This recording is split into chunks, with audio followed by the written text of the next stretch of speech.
मित्रों, हमारे हिंदू धर्म की मान्यताओं के अनुसार राहु व केतु को एक बुरे व दानवीय ग्रह के रूप में माना गया है।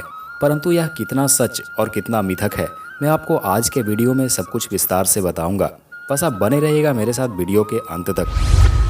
मित्रों, राहु व केतु के विषय में जानने के लिए सबसे पहले जानना होगा समुद्र मंथन के बारे में, जो कई पुराणों में वर्णित है।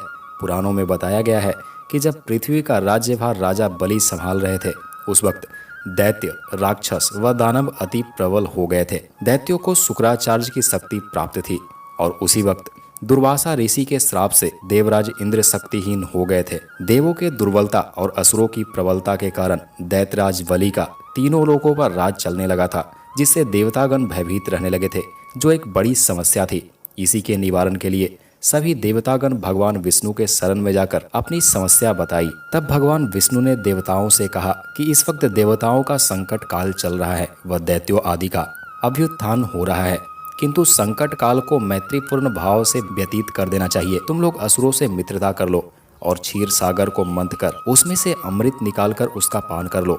असुरों की सहायता से यह कार्य सुगमता से हो जाएगा। इस कार्य के लिए उनकी हर एक शर्त को मान लो, क्योंकि उस वक्त अमृत ही एक ऐसी चीज थी जो देवताओं की समस्या को निवारण कर सकती थी। क्योंकि अमृत पीने से देवताओं में असुरों से अधिक शक्ति आ जाती और वो लोग आसानी से दैत्यों का सर्वनाश कर सकते थे। भगवान विष्णु के आदेशानुसार देवराज इंद्र असुरराज बलि से संधि करके समुद्र मंथन का कार्य प्रारंभ किया। क्षीर सागर को मथना कोई सरल कार्य नहीं था, इसलिए मंदराचल पर्वत को मथनी बनाया गया और बासुकी नाग को नेति के रूप में इस्तेमाल किया गया। स्वयं भगवान विष्णु कच्छप यानी कछुए का अवतार लेकर मंदराचल पर्वत को अपनी पीठ पर रखकर आधार बन गए।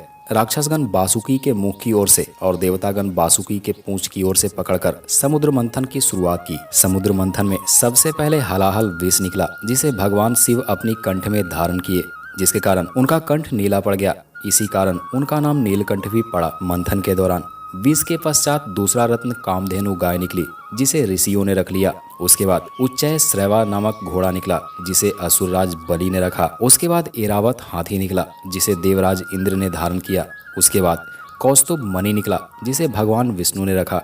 फिर कल्प वृक्ष और रंभा नामक अप्सरा निकली, इन दोनों को देवलोक में रखा गया। उसके बाद देवी लक्ष्मी निकली, जो स्वयं भगवान विष्णु को वर लिया। उसके बाद कन्या के रूप में वारुणी प्रकट हुई, जिसे असुरों ने ग्रहण किया। फिर एक के बाद एक जैसे चंद्रमा, पारिजात वृक्ष, शंख आदि निकले। उसके बाद धन्वंतरी वैद्य अमृत का कलश लेकर प्रकट हुए। अब जैसे ही धन्वंतरी वैद्य अमृत का कलश लेकर सामने आए, वैसे ही असुरगण उनसे अमृत कलश छीन लिया और अमृत पान करने के लिए आपस में ही लड़ने लगे।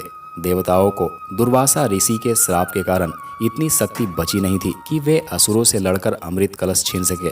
देवताओं को उदास देखकर तुरंत भगवान विष्णु मोहिनी का रूप धारण कर आपस में लड़ते असुरों के पास गए।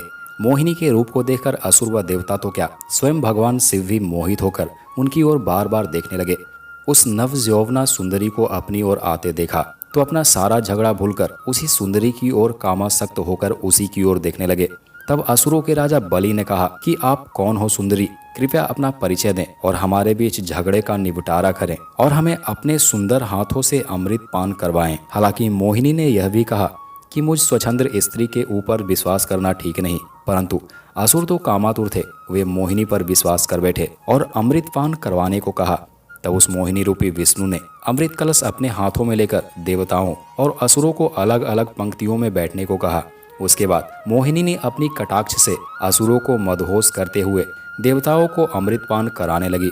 वह असुर उसकी मोहिनी छवि व कटाक्ष से ऐसे मदहोश हुए कि अमृत पान करना ही भूल गए। परंतु उसमें से एक दैत्य ऐसा था जो भगवान के इस छल को समझ गया। उस दैत्य का नाम था स्वरभानु, जो देवताओं के छल को देखते हुए देवता का रूप धारण कर देवताओं की पंक्ति में जा बैठा और मोहिनी द्वारा प्राप्त अमृत को अपने मुख में डाल लिया। तब चंद्रमा व सूर्य ने भगवान विष्णु को पुकार कर कहा कि यह स्वरभानु नामक दैत्य है जो देवता बनकर अमृत पान किया है। यह सुनकर भगवान विष्णु तुरंत अपनी सुदर्शन चक्र से उस दैत्य के सिर को धड़ से अलग कर दिया, लेकिन उसने तो अमृत का पान किया था, जिसके वजह से वह अमर हो चुका था। इसी कारण उस दैत्य के टुकड़े को राहु व केतु का नाम पड़ा, जहाँ सिर राहु व धड़ केतु के रूप में अंतरिक्ष में दो ग्रहों के रूप में स्थापित हो गए। जिसके बाद देवासुर संग्राम की शुरुआत हुई। भारतीय ज्योतिष के अनुसार राहु को एक पापी व क्रूर ग्रह की संज्ञा दी गई है। राहु के संदर्भ से धोखेबाज, विदेशी भूमि संपदा, ड्रग विक्रेता, विष व्यापारी, निष्ठाहीन व अनैतिक कृत्य आदि का प्रतीक माना गया है। यह अनैतिक, झूठी बातें करने वाला, मलिन लोगों का घोतक फिर रहा है। तो वहीं केतु हानि वाला दोनों का सूचक कहा गया है। ये जहां दुख और हानि पहुंचाता है, तो वहीं दूसरी तरफ यह अगर सही स्थान पर हो तो व्यक्ति को मोक्ष भी प्रदान करता है। यह व्यक्ति को आध्यात्म की तरफ भी मोड़ता है। यह अपने भक्तों को जहां जीवन में यश, धन, संपदा आदि दिलवाता है, तो वहीं मृत्यु के बाद मोक्ष भी प्रदान करता है। कुल मिलाकर देखा जाए तो केतु एक अच्छा ग्रह के रूप में देखा जाता है। तो मित्रों, अब आप राहु व केतु के विषय में तो जान ही गए होंगे।